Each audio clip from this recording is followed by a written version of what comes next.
Quit paying too much for Pokemon cards. Whether you're just getting into the hobby or picking it back up, the biggest mistake that I see is people paying MSRP for new product.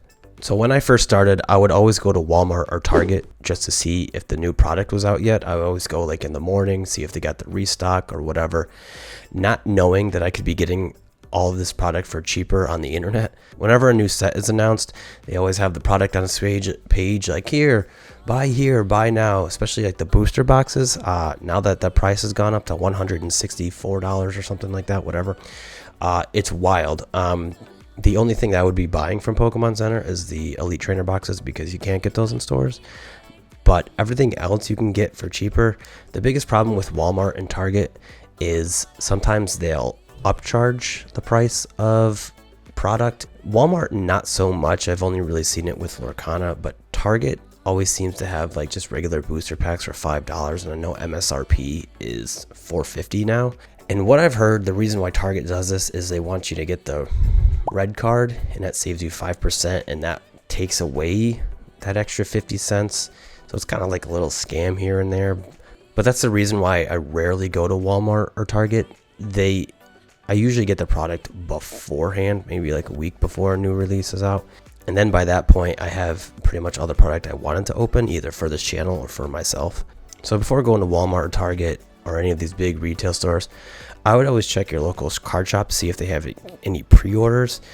I would say for the past couple of years, I've seen local card shops selling booster boxes for around like $100, which is pretty nice. It's usually bundled with an ETB, so it's like $130 for the ETB and booster box combo, which is really nice. So right there, you're getting two products for less than the price of one booster box, which is really nice. And with Surging Sparks coming out, I feel like that's going to be a really big set. So hopefully you can find some pre-orders still out around. I'm sure you can, but I think right now it's just mostly like ETBs or something like that. But I will say this, if your LGS is charging over for pre-orders, like there was one shop I used to go to for Lorcana, and they would base their prices off of like TCG, like early TCG prices before the product came out. I stopped going there. It was after the second release. They were selling like $300 for the second Lorcana booster box. I bought one, and that was the last time I ever bought from them. So if your local card shop is charging too much money, like stay away from them. I don't think that a shop charging over that deserves your business. You work hard for your money, go spend it on somewhere that's going to give you a deal. Now I know when everybody sees a new set, they're like, oh my god, I can't wait to get that card, or I really want to get all this stuff and have it displayed, or whatever, something like that. And I know FOMO is huge, right? It's like you want to be the first to get it and blah blah blah, show all your friends. But if you're not a content creator, I would say just wait. When it comes to, pre-release products and people selling like say a Charizard for like $250, and then the set comes out, more and more people are buying it, and more Charizards are getting pulled, that price is going to drop. So if you're on Facebook or online, you see this card for $250, don't buy it. I would wait a couple weeks until after the FOMO is like dissipated for you to actually be like, okay, do I want to buy this card now? That's like probably dropped at least $100 in price.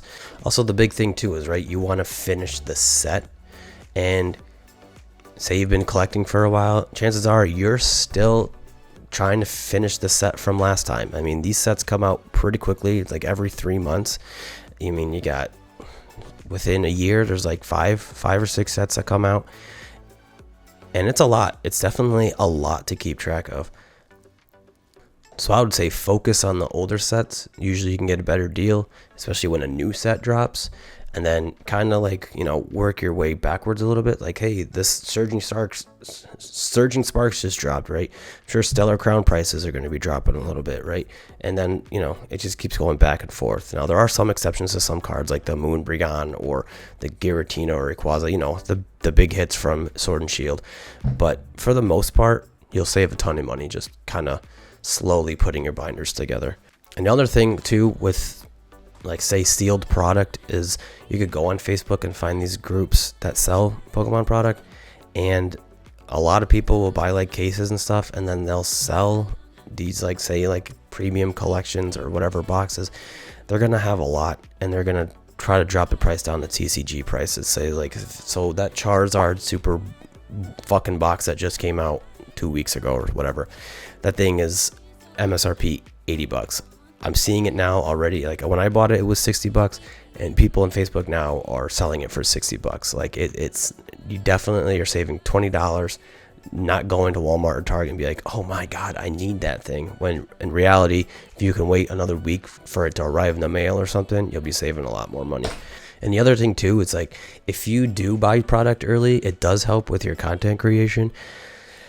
Because say a lot of people are just starting, or they want to wait till the actual release date to buy it, you can get that product early, you can make that video, you can pump it out, and hopefully you can get more views that way. It's tough. There's a lot of people out there that are opening up this product, and it's like you have to do everything in your power to try to stand out, and it's really hard.